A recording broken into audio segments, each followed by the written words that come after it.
법원행정처장님, 예. 방금 그 주신 자료 중에 이제 피해 상황이라고 나와 있는 부분 중에 그 서부지법 직원분들이 신체적인 상해를 입은 부분은 없다 이렇게 확인해 주셨는데 맞습니까? 신체적인 상해는 없는 것으로는 확인이 됐습니다. 예. 다만 그로 인해서 생긴 그 정신적 트라우마를 어떻게 치료할 것에 대해서 법원에서 고민 중입니다. 예. 지난 주말 사이에 헌정사상 뭐 초유의 일들이 하도 많아가지고 정말 안타깝게 생각을 합니다. 그리고 이런 법원에 대한 이런 소요 사태는 다시는 있어서는 안 되겠죠. 예, 맞습니다. 그에 대해서는 다 공감을 하고 있고 다만 그 법원에서 이런 일이 있을 거에 대해서는 충분히 예견을 하고 사실 준비를 철저하게 했어야 됩니다. 저도 서부지방검찰청에 근무를 했기 때문에 서부지방법원의 위치가 사실 이런 소요 사태라든지 시위에 굉장히 취약해요. 거기는 바로 대로변을 접하고 있지 않습니까?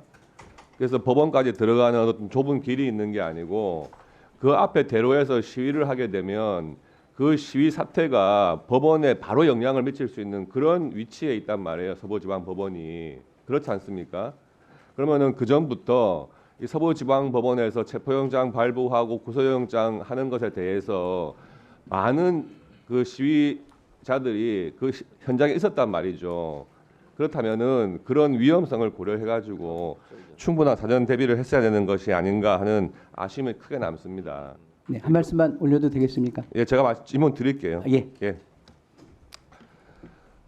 그래서 오늘 지금 언론에서도 이런 부분에 대해서도 우려를 했습니다.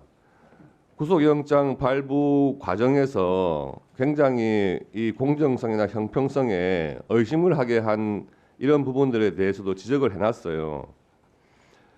두 가지를 말씀드릴게요. 지금 2023년 9월 달에 이재명 대표 영장을 기각했던 판사는 영장 기각 사유를 600자 분량으로 설명을 했다. 판사는 당시 판사 말하는 거죠. 피해자의 방어권 보장 필요성 정도와 증거인멸 염려 정도 등을 종합하면 불구속 수사의 원칙을 배제할 정도로 구속의 사유와 필요성이 있다고 보기 어렵다. 설명하면서 정당의 현직 대표로서 공적 감시와 비판의 대상인 점을 감안했다는 사유도 있었다. 야당 대표라는 정치적 배경을 불구속 사유로 들었던 법원이 현직 대통령에게는 왜 이 원칙을 적용하지 않았는지 설명이 필요하다. 이런 부분 하나를 지적했습니다. 그렇고 또 이런 지적도 했어요.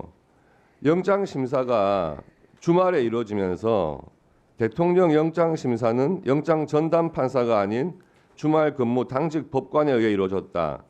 과거 대형 사건의 경우 주말이라도 영장 판사들이 했던 전례와 비교해도 납득하기 어렵다. 이렇게 언론사에서 지금 사설을 통해서 지적을 하고 있단 말이에요.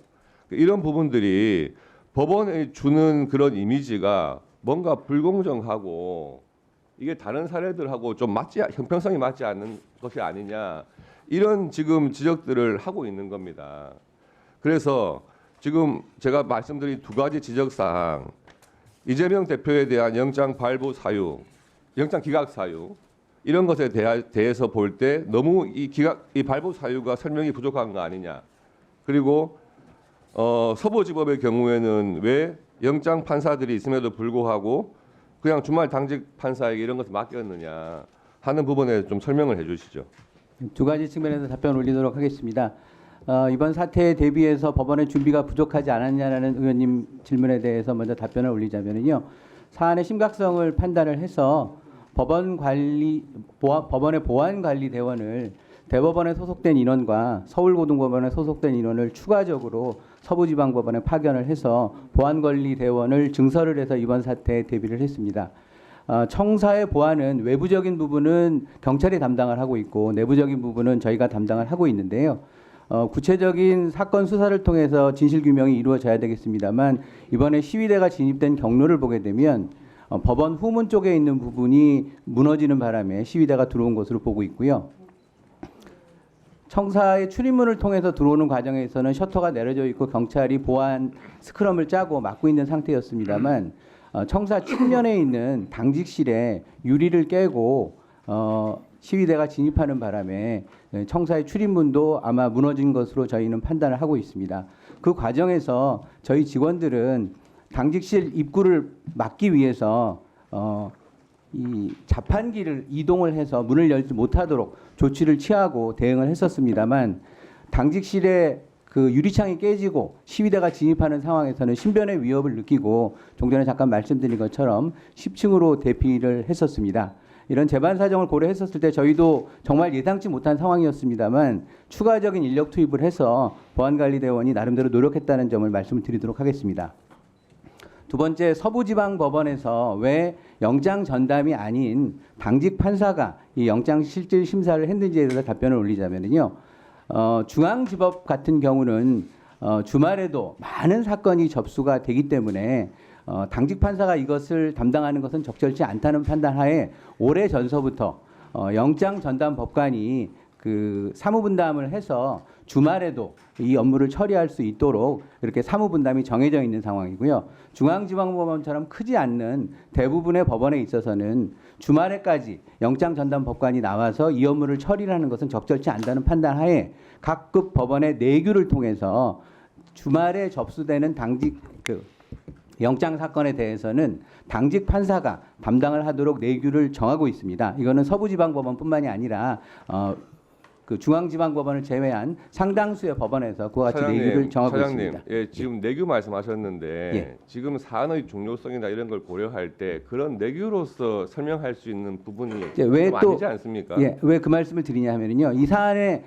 심각성과 또는 그 여러 가지 정치적 측면을 고려했었을 때 원래 규칙대로 내규에서는 당직 판사가 하기로 돼 있었는데 이런 사항을 고려해서 그러면 이번에는 내규와 달리 영장 전담이 하자라고 했었을 때 생길 수 있는 또 정치적 논란이 생길 수 있기 때문에 여러 사정을 고려를 해서 원칙대로 당직 판사가 담당한 것으로 알고 있습니다.